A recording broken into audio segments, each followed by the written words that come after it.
Pierwsza impreza, jaką w życiu zagrałem, to akurat nie było wesele, tylko to były Andrzejki. Ale no staramy się, wiadomo, grać, no żeby jak największa część wesela po prostu się bawiła na tym parkiecie.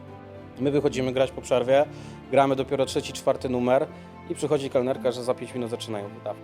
I rzeczywiście na tej poczcie pantoflowej jechali, ale w pewnym momencie coś się zacięło.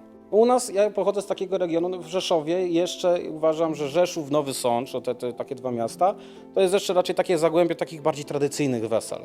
Dobry zespół na dobrą sprawę składa się z tak wielu elementów i bardzo często z elementów, na które pary młode, no z siłą rzeczy nie zwracają uwagi. No ta energia, to ja lubię bawić ludzi, od początku widać to było po mnie. Zdarzały się takie sytuacje, że nie, bo tam jest jakaś historia, że była mojego męża, coś z tym utworem, no takie rzeczy, nie? Odpalam OLX-a i chcę sprzedać klawisze.